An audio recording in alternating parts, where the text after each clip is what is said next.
Assalamualaikum warahmatullahi wabarakatuh. Selamat pagi, selamat siang, selamat sore.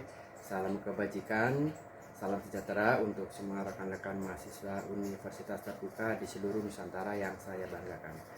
Untuk sesi ke-6 dari mata kuliah manajemen pemasaran, kita akan bicarakan nanti mengenai tentang teori harga ya, di mana harga ini sangat menentukan ya untuk kedua belah pihak, yaitu dari pedagang ya maupun pembeli.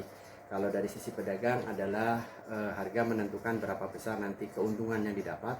Sementara kalau dari sisi konsumen atau pembeli itu akan menentukan apakah akan membeli atau tidak dengan satuan harga yang telah ditetapkan. Sebenarnya apa sih harga itu ya?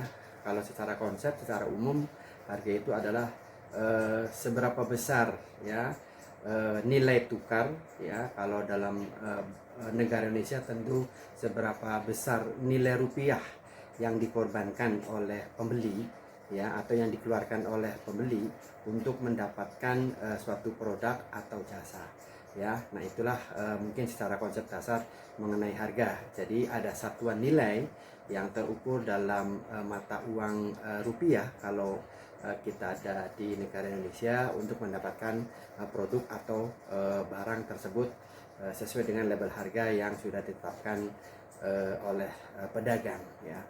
Nah teorinya sebenarnya harga ini nanti ketika bisa diputuskan ya, tentu akan memberi masukan atau revenue kepada perusahaan ya, dimana perusahaan ini salah satu modal operasional adalah dari pemasukan ya, dari pemasukan jual beli atau transaksi barang maupun jasa. Nah pada dasarnya harga itu bisa ditentukan oleh beberapa banyak faktor.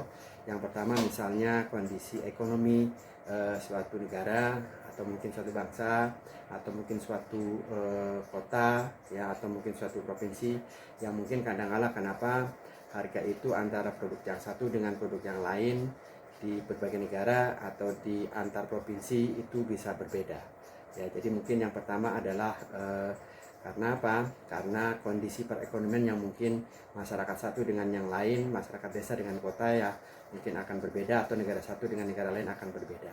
Nah kemudian yang kedua adalah berapa besar harga itu biasanya ditentukan adalah seberapa besar penawaran. Artinya ketika penawaran banyak ya, pembeli sedikit, tentu harga itu bisa akan berkurang ya. Atau sebaliknya ketika permintaan itu cukup banyak ya, ternyata produk atau jasanya tidak terlalu banyak, pasti akan mempengaruhi harga jualnya.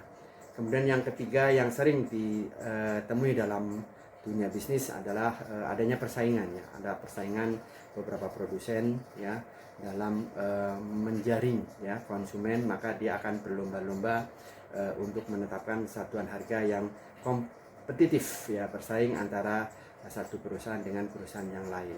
Nah itulah mungkin beberapa pertimbangan-pertimbangan ya yang mungkin bisa kita pelajari kenapa suatu perusahaan bisa menetapkan suatu harga. Demikian arahan ya, penjelasan awal dari kita. Adik-adik bisa mempelajari dalam buku yang sudah adik dapat ya. Semoga sukses dan lancar kuliahnya. Terima kasih, salam sehat.